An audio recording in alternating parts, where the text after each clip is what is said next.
Good morning. What's up, everybody? Welcome back. We have another episode of Value Hunting for Sorare NBA as we head in to game week 36. And a couple of things. If this is your first time tuning into a So Rare show, do me a favor. Hit the little like button, smash the little notification, subscribe to the channel. We fire up So Rare content all week long. We have live before lock shows on Mondays and Fridays where we give away a rare tier card that starts at 5:30 p.m. Eastern. And then you get this show, a value hunting show, each and every week. And also, if you sign up for our little VIP, you can find it in the show notes. If you sign up for the VIPs, it's $4.99 a month. It gets you early access to all of the value hunting plays. We do a live after dark show that starts right after live before lock, where you get another shot at a rare tier card. We do lineup optimizers, some last minute questions, all that fun stuff, and you get to be a part of the community. So do me a favor, check those out if you're interested.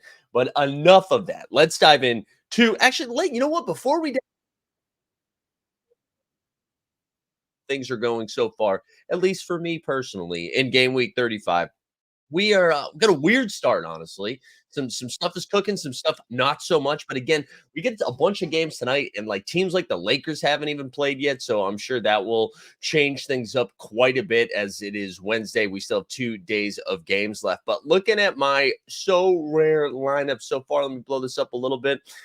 Sadly, my comments look like they are going to be monsters this week, right? Jokic hasn't even played. I'm still already projecting for a tier two. We got 54 out of Wemby with a game left, 53 out of Bam with a game left. We got 47 out of Jaime and 31 out of Caleb Martin. So that one's cooking. And then the common all offense, we're looking at a tier two right now. We still have had two guys who haven't played yet. We've had Brunson and Benedict Mathurin both go over 60. Şengün with a 49. We still got LeBron, Reggie to go. For my other lineups, I can tell you my Mikal Bridges take from a live before lock a couple weeks ago seems to be a god awful take. Bridges has been so bad. Luckily, they play Atlanta with one more game, but the way that I've been running, I'm sure he's going to sit. But we had Şengün. Bogey did pretty well last night against the Utah Jazz. DeLon Wright has been a nice surprise, and so is Taylor Hendricks. So maybe Bridges gets a little boost and we get this up to a tier three or a tier two. But the real sweat we have so far is our rare contender right now, last minute switch, which happened on our live after dark show. We saw Scotty Barnes drop a 73 in that first game. Jabari Smith Jr. last night dropped 50. He's still got a game left too against the Phoenix Suns. Emmanuel Quickly's been the only one to disappoint.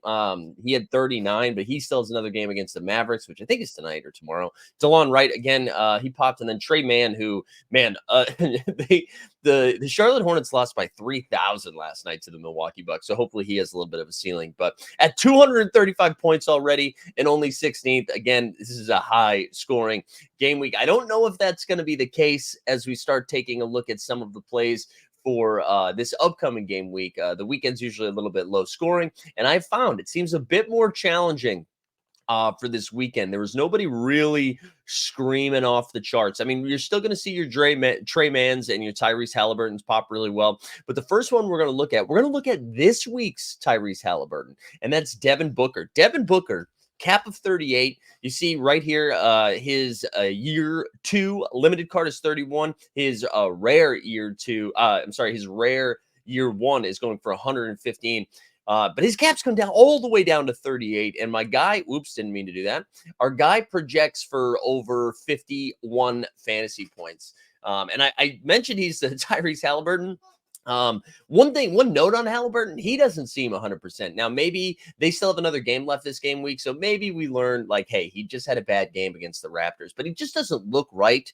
That being said, Halliburton still cap of 38. He projects for 54, so he's still on our list of plays. But just something to keep in mind. Pay attention to whatever game he has for the rest of this game week. But Booker, excuse me, they have two games this upcoming game weekend. It is a back-to-back, so that's always a little precautious. But the Suns, and this is kind of a strategy I think moving forward that we should think about.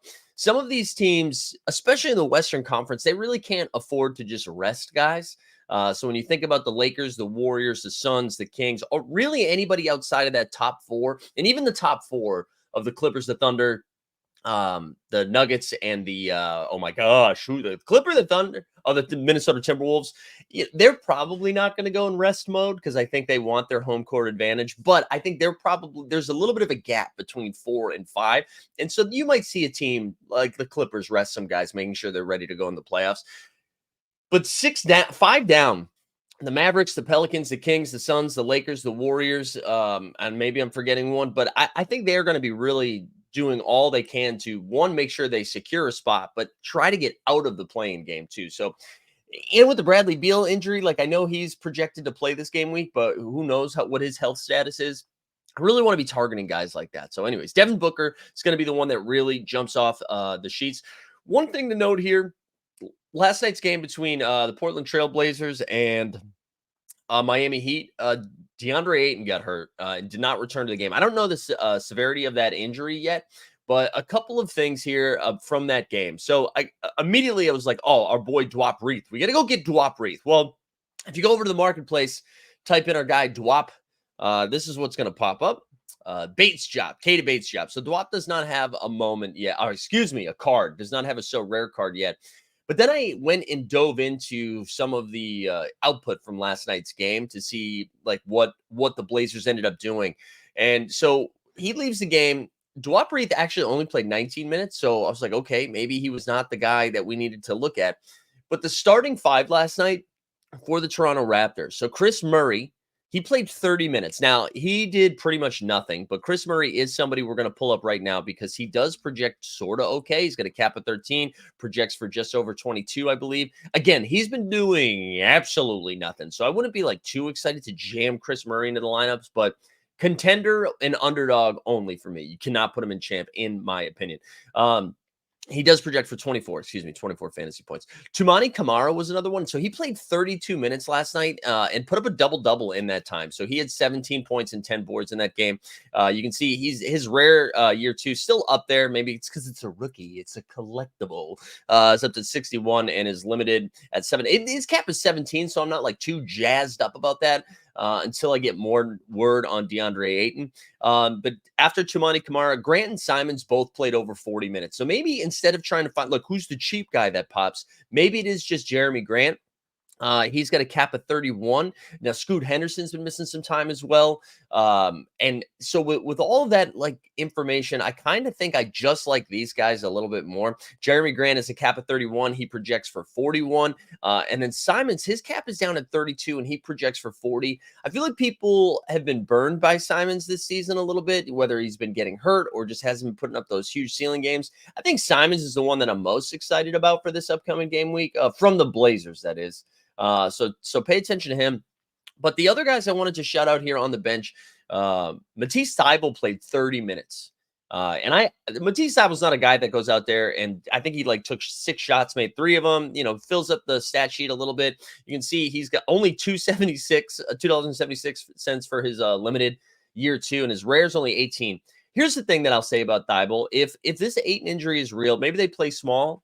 He gets a little bit more minutes. He played 30 minutes off the bench, right? This is an all defense week, right? All defense, or does that start right? Does that start next week or this upcoming game week? I'm sorry, guys. I'm pretty sure that starts this upcoming game week, right? Let's go in here. Yeah, all defense, baby. So now's the time to probably scoop a Thybulle if that's what if you're trying to fill that lineup out and want an all defense guy because he is pretty cheap. And I think if that Ayton injury is legit, he's gonna get more minutes. The other guy we can shout out to Jabari Walker, right? Who when given minutes is usually pretty productive. So I don't hate Jabari Walker here. You can see $3.78, cap of 16. Let me see what his projections look like. I'm not sure if they've even counted the injury yet. Cap of 16 projects for 20. I'm going to boost that up to 24 with the Ayton injury. They have 2 games, but it is a back-to-back. So I imagine Ayton's not playing both of those if he missed the rest of the last night's game. Excuse me. All right, so that sticks out a little bit. Let me get back to and any other obviously Trey Mann, his cap has now crept up to 20, but he's still projecting for over 31 fantasy points. Miles Turner, I'm always hesitant to bring up because I just don't like him. But he's going to cap at 30, projection of 41.